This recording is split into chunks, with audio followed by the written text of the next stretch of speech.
Yes. See a couple heads nodding yes. All right. Like Miss Lang said earlier, my name is Mackenzie Kane.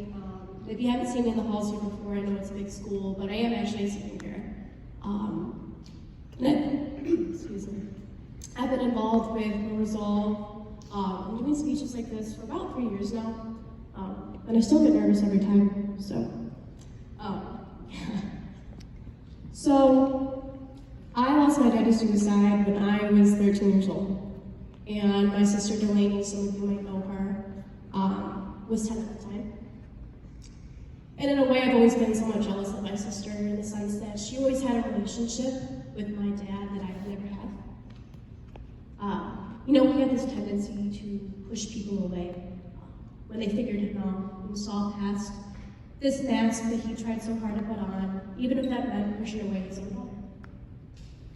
So when we found out that he had passed, well, my sister was, consumed by grief. I was consumed by regret. The night he passed, he had called me on the phone. And I remember his picture popping up on the screen. And I had used an old one of him from high school. And I'm pretty sure the only ever documented picture of my dad smiling with his teeth. He had a lot of insecurities. He was a man of insecurities. His smile being one of them. And when I was little, I used to draw pictures of him with a frowny face. So, I looked at the phone, and I was annoyed. I didn't like talking to my dad a whole lot. I was annoyed that he was calling. I was annoyed that he was calling this late.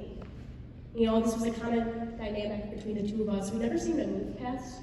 Even after my parents got divorced, things got better between the two of us, but there was a wall that just kept us from, getting that father-daughter relationship back. Despite this annoyance, we still picked up anyways. And then that snobby, sassy teenage voice that said, "Hello?"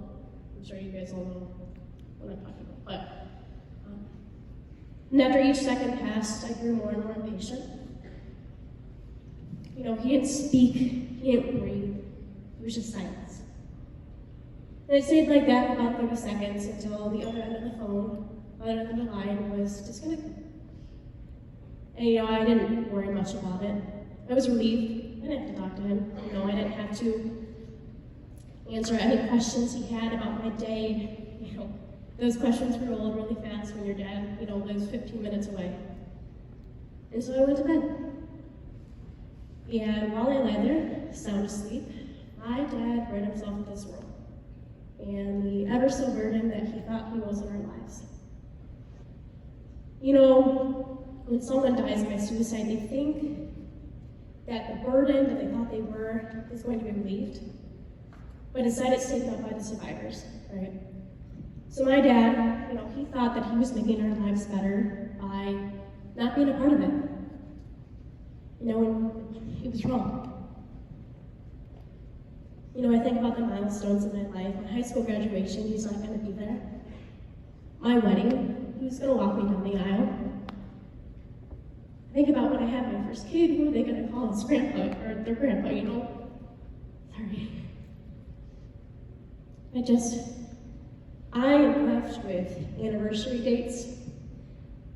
I am left with Father's Days just being another day of the year. I am left with pictures and videos that I am never going to get back. And I am left with regret and grief. And I often think, how different would my life be if I had called back? If I had told someone that he had called, maybe he would still be here if it weren't for me. And for years I told myself, it was all my fault. And that's what happens, when someone dies by suicide, fingers are pointed, people are blamed, it turns into this giant blame game, which is so stupid. It's so stupid. But I experienced that in my family, and it was not good. So, it happened, and here I am. I'm up on the stage, telling you about my life. And in some weird, morbid way, my dad's death gave me a purpose in life, and I'm grateful for that.